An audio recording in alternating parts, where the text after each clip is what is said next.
tu prends les choses sur le nombre de milles que ça représente et sur la durée que ça représente, ça va t'écraser, quoi. On cherche pas à s'économiser pour demain, parce qu'autant demain ça naviguera pas, la météo, on n'en sait rien. Chaque jour, on fait le truc à fond.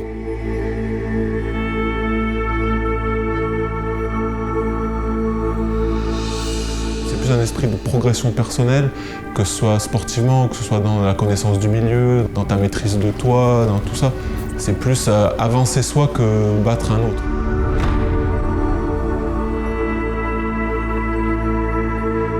Il y a des moments où, consciemment ou inconsciemment, je sais pas, j'ai senti que chacun prenait sur soi un peu pour que ça se passe bien et pour que le projet avance et tout ça. Moi, ça m'a touché, ça.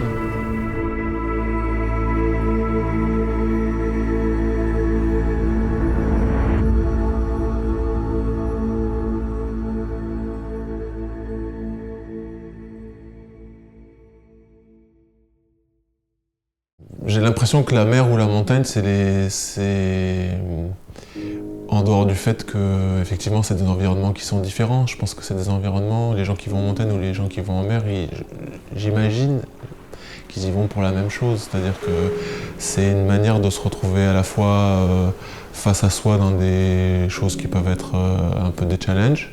C'est aussi une manière d'être dans l'environnement. On n'a pas beaucoup d'occasions d'être immergé dans l'environnement naturel. Et je pense que la montagne et la mer, c'est encore des espaces où on a à la fois ça et la capacité de faire ses choix et d'évoluer dans ces environnements avec une grande liberté, quoi. Et ça, c'est vraiment, en termes d'expérience humaine, personnelle, de parcours, ça nourrit.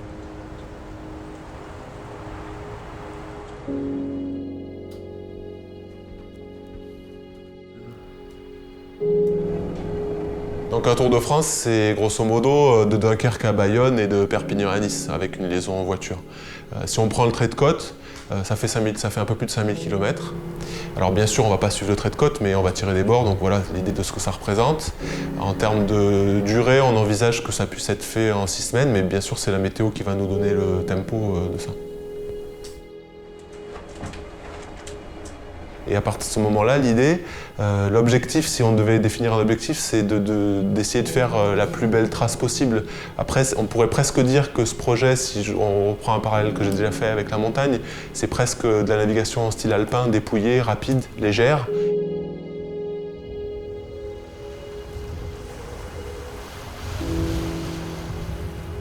Voilà, c'est à la fois l'envie d'y aller, à la fois de se dire « Waouh, mais quand même, ça va être lent ».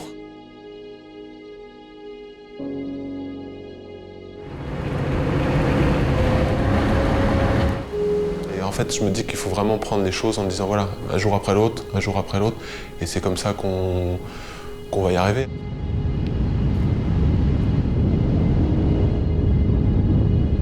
Alors comme tous les projets, je suis toujours très interrogatif, je pose toujours beaucoup de questions de savoir si c'est bien pensé, bien vu.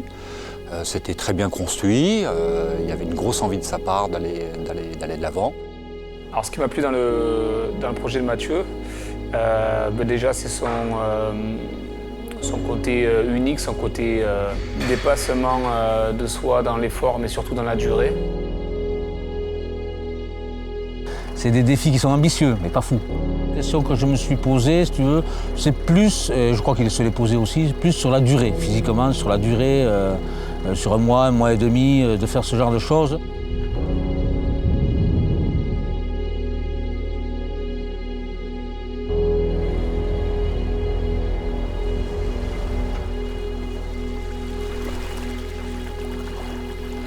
Écoute, en fait, on n'a pas été gâtés par le vent, en fait. Hein. Mais c'était vraiment calme blanc, tu vois, la mer d'huile, ça n'a pas navigué.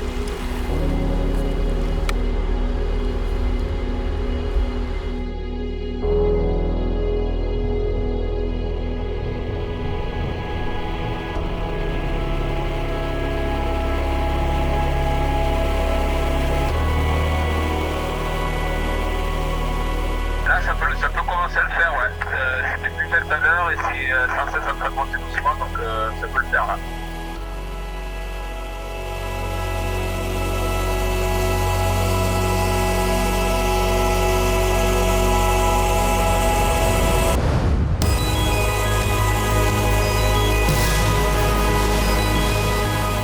il a fallu un peu trouver le rythme. C'est-à-dire que la première étape en partant de Dunkerque, c'était le départ, c'était chouette de partir. Paradoxalement, le fait de partir, c'était une fin et un commencement. C'était la fin de la partie de préparation qui a été longue. C'était la validation de tout ça. C'est-à-dire que si on était là, c'est que tout le reste qu'on avait fait fonctionnait. À la fois ça validait ça, et puis à la fois c'était le départ, c'était le début.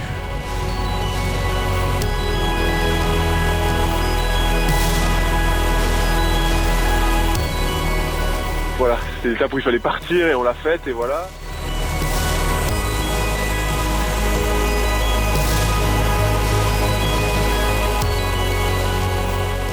Tout le temps d'exposition dans l'eau, à attendre sur le Zodiac, à plier, replier, déplier, changer d'aile.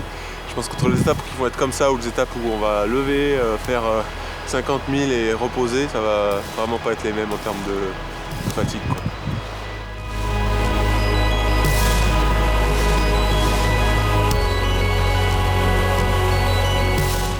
Et après, c'est la deuxième étape entre Boulogne et le Tréport, qui était tout au portant, tout dans l'axe.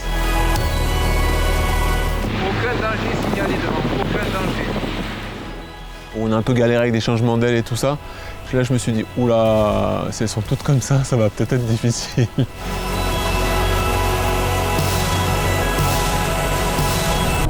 Il reste 15 000 encore. Putain, à la manche, c'est pas chaud. Ils ont encore mis de chauffage dans la manche.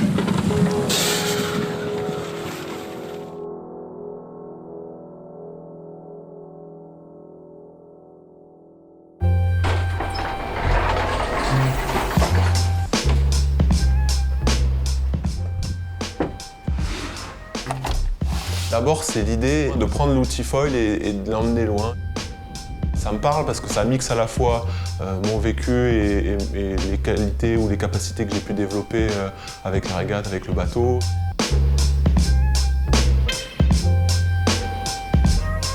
Ça fait le mix entre la légèreté, le plaisir que tu peux avoir en kite et le fait de naviguer qui était peut-être quelque chose qui me manquait en faisant un sport qui est presque entre guillemets un sport de plage.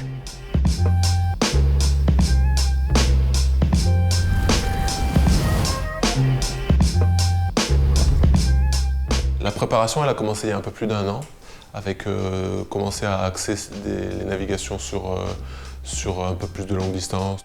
Après, l'année dernière, on a fait 15 jours, une répétition un peu pour avoir une première idée de comment la logistique se passe, qu'est-ce qu'on arrive vraiment à faire par jour, comment on arrive à enchaîner. Après, on est monté en Bretagne, repérer certains coins, avoir une idée concrète de comment ça se passait en foil. Grâce à ça, on a pu identifier, que ce soit en termes de matériel ou que ce soit en termes d'entraînement, les choses à faire pour cet hiver. On a bossé sur la prépa physique, sur le choix du matériel, sur affiner la logistique. On s'est rendu compte que même pour les équipes qui allaient suivre, c'était super long et c'était exigeant, donc les équipes vont tourner. Voilà, on a vraiment essayé au fur et à mesure d'affiner ça et de cocher au mieux toutes les cases. Parfait position. Allez. 10 secondes là-dessus. Nous, en prépa physique, on a mis l'accent sur un aspect proprioceptif, tout ce qui est perception de l'équilibre. C'est vraiment un support à sensation. Alors après, ce qui est particulier dans ce projet-là, c'est la durée, quoi. C'est-à-dire que c'est pas 1 jour, 2 jours, 3 jours, 1 semaine, c'est potentiellement 6 semaines.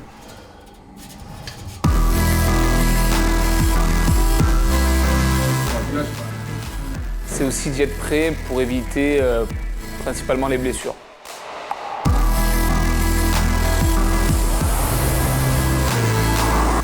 L'idée, c'est vraiment qu'il y ait une continuité, que la trace soit jolie et pas d'exploser en vol ou pas de devoir faire une longue pause parce qu'on n'y arrive plus, quoi.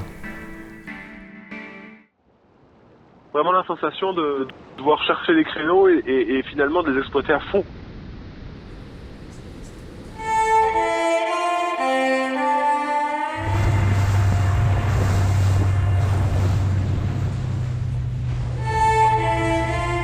On part direct et puis la visibilité devient de plus en plus mauvaise, de plus en plus mauvaise, de plus en plus mauvaise. Encore une étape rock'n'roll. La météo commence à pas nous aider. Voilà, avec cadenas, on va pas aller bien loin. Là, on passe encore 2 jours. Parce qu'il n'y a pas d'air, encore une fois. Je refuse de rester un jour de plus planté là. Tu vois. Du coup, on a vraiment été sur le pied de guerre assez tôt ce matin. Puis dès qu'il y a eu un truc qui semblait pouvoir faire partir le truc, j'ai essayé de décoller et je suis parti quoi.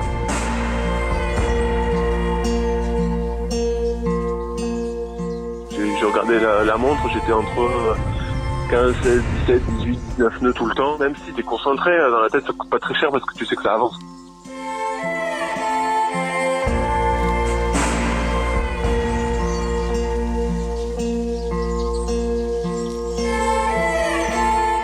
On fait l'étape, on pense aussi à comment on va faire le lendemain pour repartir.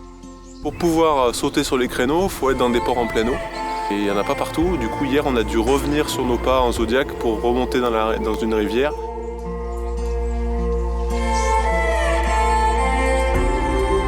Juste les rochers comme ça là.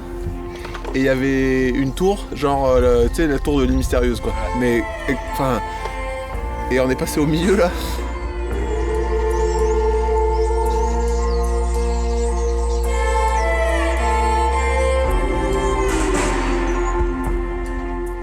On a vraiment exploité le créneau au max de ce qu'il y avait et ça va devenir la règle. À partir de là, ça va quasiment devenir la règle.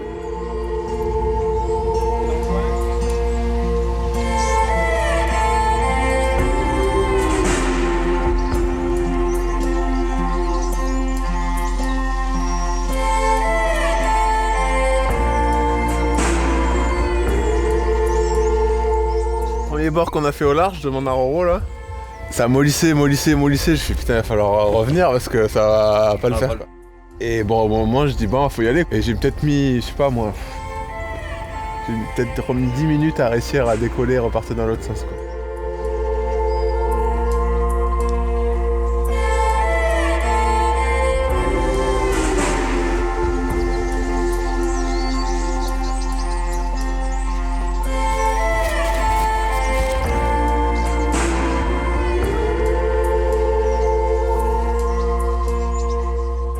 Je me sens dans mon truc, je me sens plutôt dans mon élément sur l'eau.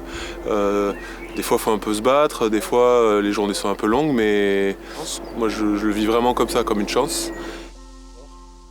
Mais il est bas, donc ça peut peut-être marcher de partir en 11. Et on a toujours, vous avez vu, toujours sous le relief cet endroit plus fort.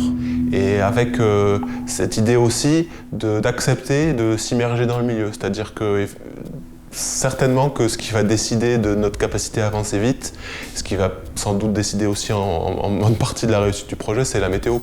Et du coup, l'idée, c'est peut-être, au lieu de la subir, c'est de l'accepter et de se servir des compétences de météo ou de routage ou de toutes les compétences qu'on a pour faire le mieux avec ça. Ouais, Mathieu, on a 10 nœuds, 11 à rafale. Écoute, là, je suis sur zone, c'est en train de se lever. Bah, on a regardé, quand elle allait tomber, il y avait 3 nœuds. T'as pas de vent, puis il arrive à un endroit, puis il se déplace. Et ça, c'est un jeu un peu de cache-cache, avec les conditions, un peu d'essayer d'analyser finement les choses. À chaque fois que la météo nous donne de la capacité à avancer, il faut la prendre. Il faut le passer avec les dents, on le passera avec les dents. Il y a des cailloux à 5 mètres, 5,52. J'étais dans un mode faut rien lâcher, et que ça, c'est comme si j'avais mis le truc en marche et que je l'arrêtais qu'à la fin.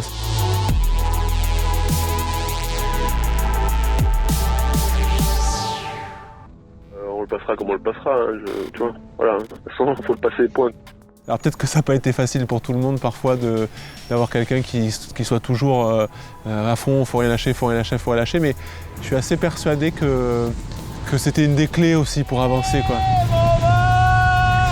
Et puis d'un coup c'est re-rentré, on a passé le rat de sein comme une fleur, et du coup on a lâché les chevaux. On a zappé le 44 qu'on a fait directement Morbihan, sud Vendée. Et puis de faire une grosse étape comme ça, par rapport au potentiel de l'engin, c'est pas mal de l'exprimer quoi, je trouvais ça cool. Entre 4 et 6 nœuds, donc, mais Mathieu il lâche rien. Je veux faire cette étape au moins jusqu'à Cap-Breton. Tout est bien, j'appelle des potes, tout est nickel et voilà le drame, la panne d'essence. Enfin pas la panne d'essence, on pense à une panne d'essence. Et puis à mon avis, problème de filtre. Mais là il est quand même pratiquement 2h30 du mat. Donc on est parti depuis 13h je crois. Et il nous restait plus grand chose pour atteindre Cap-Breton. Et puis on a notre Guy qui est notre champion de la logistique à terre. Qui fait le routier depuis ce matin. Il a réservé la moitié des ports de la côte. Et à chaque fois on lui a dit « Ah bah non, on avance encore hein. !»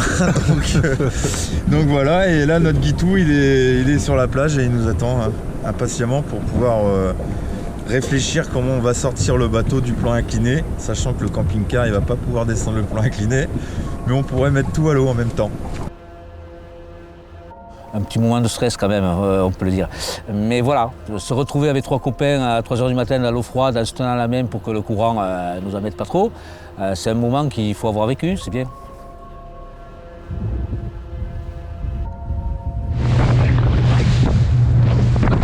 Et voilà, Hendaye.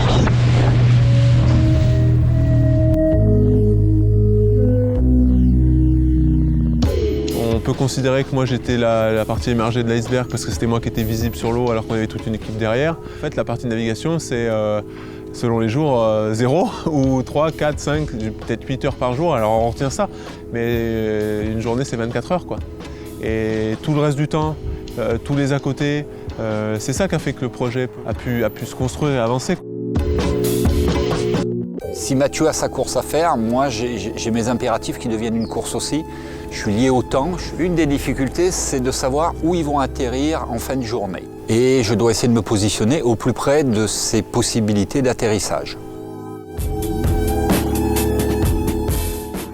Il faut que je sois derrière eux sans qu'ils sachent que je sois derrière eux. C'est vraiment aussi un défi d'être toujours présent, toujours veiller à ce qu'ils soient un petit peu chouchoutés, voilà, tout simplement. Je vous épargne le nombre de kilos de bananes, de riz et d'assiettes lavées ou cassées par certains. Déjà, j'ai préparé le bateau la veille.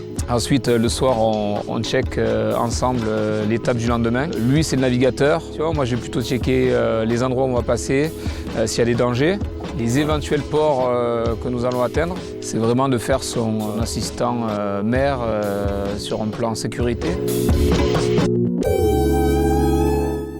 Faut dire qu'il a 15 nœuds de moyenne, donc on n'est jamais arrêté. Et moi, pendant qu'on est à 15 nœuds de moyenne, il faut que je check un petit peu tout ça. La tablette où on a les cartes, la position GPS et la communication avec Christophe à terre et avec aussi Mathieu. Mais ça ne m'empêche pas justement d'être là aux côtés avec aussi ma double étiquette de préparateur physique, échanger avec lui sur la gestion de l'effort, comment il se sent tout simplement, avoir ses ressentis. Tout compte. Les sportifs, la bonne ambiance, la vie. Je veille un petit peu sur eux. Voilà, donc c'est un petit peu l'homme à tout faire. Bien entendu, il faut que je sois là pour qu'ils se reposent, pour qu'ils soient prêts et qu'ils mangent bien. Il paraît que qu'on cuisine correctement. Mais enfin, bon, il y a quand même l'élément sécurité qui, pour moi, prime absolument avant tout, quoi.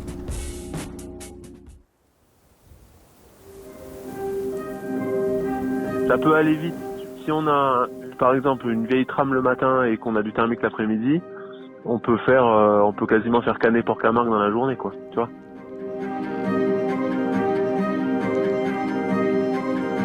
C'est sûr qu'on peut considérer que la Méditerranée c'est plus simple parce qu'il n'y a pas les marées, parce qu'il y a un peu des ports partout. Voilà, on est chez nous, c'est au moins psychologiquement quelque part plus facile. Tout reste pas à faire parce qu'on a déjà fait une bonne partie, mais rien n'est fait. 10 nœuds établis, 13 nœuds en rafale, ok ?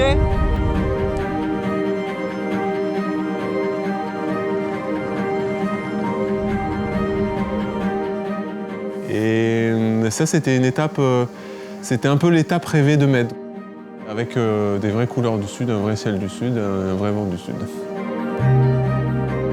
Tu vois, là, la d'hier, franchement, aujourd'hui, je rentre à la même sans problème. J'avais la montre avec le GPS, j'ai pas vu grand chose d'autre que 20 nœuds de moyenne. C'est des bonnes sensations, c'est cool quand ça roule comme ça. Première partie s'est déroulée comme prévu. Petite valrace, on marche environ à 18-20 nœuds, on est déjà sur a vraiment du Mistral très fort devant Marseille, la mer qui fume et tout.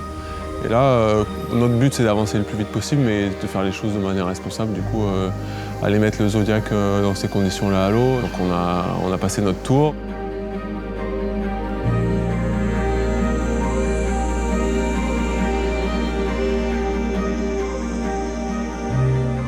Quand on est arrivé au Pradé, c'était le moment où Guy et Cédric repartaient et où Christophe et Roro prenaient la suite. Et du coup, on a mangé tous ensemble au club. Ben voilà, en fait, ce qui reste, c'est... J'ai presque envie de dire qu'il reste plus de moments humains que de moments de nav, en fait.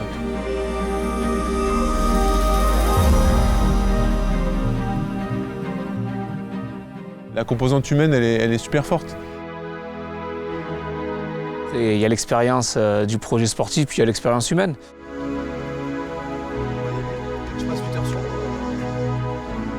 Je pense que c'est Roro qui résume le mieux le truc. On a passé 3 semaines les uns sur les autres dans un camping-car, des jours où il pleuvait, des jours où il faisait beau, des jours aussi ça. Si on ne s'est pas entretué, c'est que ça s'est super bien passé, quoi. L'amitié, je le garde pour entre nous. Mais je parle de complicité, il faut nécessairement avoir de la complicité. Ouais. Alors qu'est-ce qui est le plus difficile? C'est de gérer les enfants. Voilà. Ce sont des grands enfants. L'idée, c'était que vraiment aucun des 3 se mette dans le rouge. À un moment, Guy nous a dit, quand on a réussi à aller jusqu'à Hendaye, il nous a dit « Ah les gars, si vous voulez, on part ce soir. Moi, je conduis toute la nuit. » Et moi, je lui ai dit « Non, tu conduis pas toute la nuit parce que toi, tu considères que moi, je peux pas me permettre de mettre dans le rouge parce qu'après, je vais être à la rue en naviguant. Cédric, il peut pas se mettre dans le rouge parce qu'à la sécu, il doit être les yeux ouverts. Et toi, tu peux pas te mettre dans le rouge parce que si après, tu es à la rue pour rouler, tu te plantes ou tu es en retard ou tu es ci ou tu es ça marche pas, quoi. Donc, c'est vraiment... il faut qu'on soit les 3 à avancer ensemble.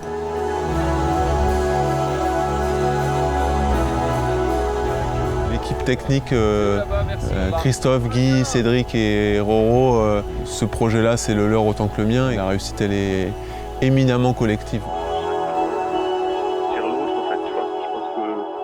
De voir que moi je suis à bloc et que sur les naves j'essaie de prendre tout ce qu'il y a, du coup ça les motive et du coup ils sont motivés, du coup ça me motive. Enfin tu vois, c'est un cercle super vertueux. Et la partie Marseille-Nice peut être de plus en plus lente au fur et à mesure qu'on va dans l'Est. C'est quand même un coin que je connais bien. Moi j'ai grandi entre Toulon et Saint-Raphaël. J'ai été scout marin dans le coin, j'ai fait pas mal de régates dans le coin jeune. Je connais presque tous les coins et les recoins. Et du coup de passer là, alors que ça fait longtemps que je n'avais pas navigué là, de repasser là comme ça, sur ce projet-là, sur le foil, c'est comme si 2 vies ou plusieurs choses se télescopaient. C'était assez... je me suis dit merde.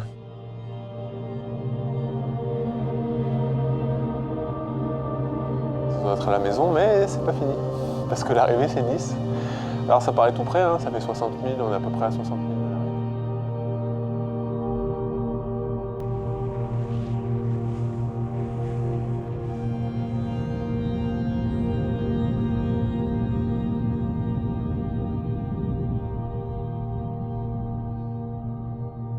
Mais pour moi, j'ai l'impression que le moment où le switch s'est un peu enlevé, c'est hier soir en fait. Parce que quand on arrivait à Cannes, on voyait Nice, c'est juste à côté. Je savais bien que c'était juste à côté. Et c'est peut-être hier soir que j'ai eu un peu l'impression d'arriver, moi. Et du coup, hier soir j'étais fatigué. Dans ces moments-là, moi, ce que je faisais, c'est que je me disais rends-toi compte de la chance que tu as, quoi.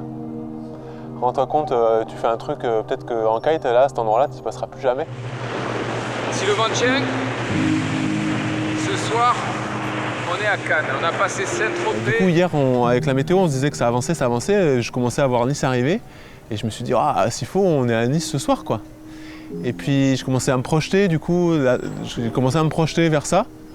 Et je réfléchissais, je me disais, si la météo permet d'aller à Nice, on fait quoi? On le fait, on y va comme ça, là, ce soir direct ou où on attend demain et tout ça. Et puis je me suis dit, à la fois je me disais que ça aurait été chouette et assez fort de vivre ça avec Roro, tous les deux, l'arrivée. Puis à la fois je me suis dit, mais il y a des gens qui avaient potentiellement envie d'être là, il y avait des choses qui avaient été prévues. Et je me suis dit, mais c'est pas comme ça que j'ai envie de vivre en fait. Le projet, il est avant tout un projet humain. Et un projet humain, c'est fait pour le partager.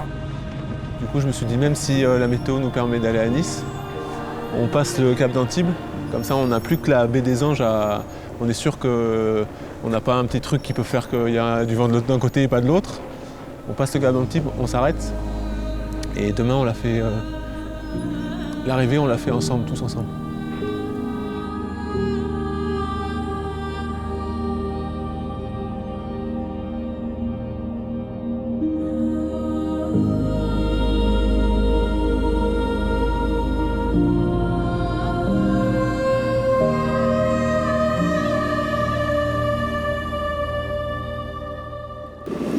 On part de Dunkerque, mer du Nord, on arrive à Nice. C'est pas mal. Prochaine marche de la ligne.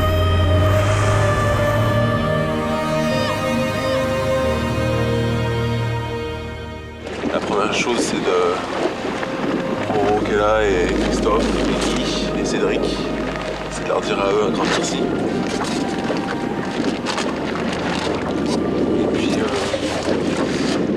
Et puis bravo à eux aussi d'avoir fait tout ça, quoi. Voilà.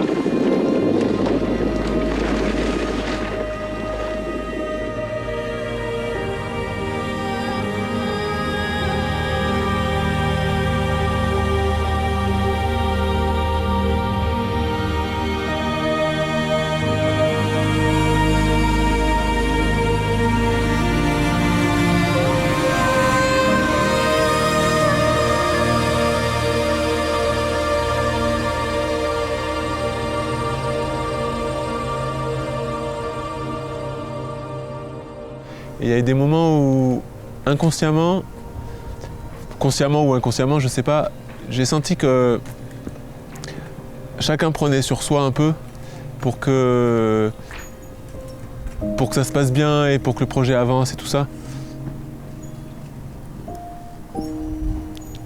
Moi, ça m'a touché, ça.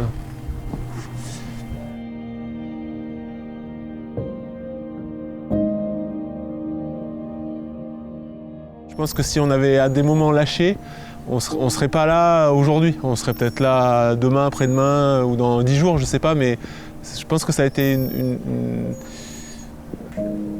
des clés peut-être, ou je sais pas. Enfin, en tout cas, si on fait des projets autant qu'ils nous ressemblent, et je pense que ça me ressemble.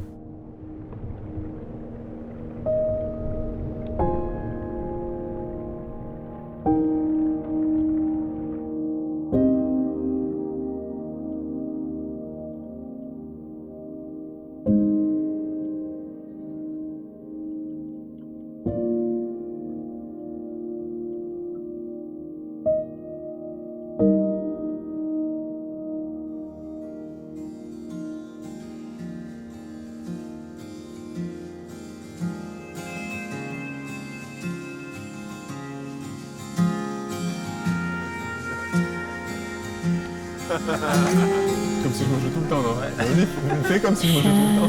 Les cuisines. Ah ouais, non, les 0,5 mètres carrés, une temps plus tard, c'est ouvert. C'est ouvert.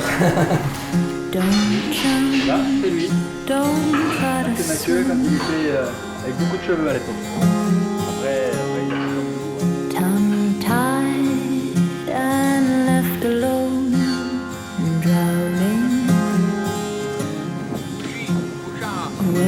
il a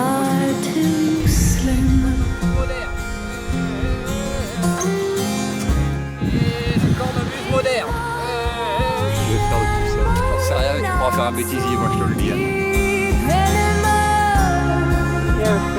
Ici est la dernière sortie de Mathieu, ici 20 000. Il aura fini son tour de France. De Dunkerque jusqu'à Nice, premier à l'avoir fait. Et nous espérons qu'il y aura un petit peu de concurrence dans le futur pour voir si on arrive à le battre, ce fameux Tour de France.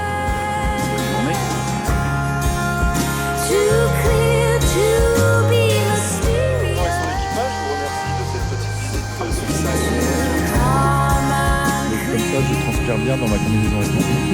Je pue le moisi et ça lui fait plaisir. Voilà, c'est tout ce que j'avais à dire.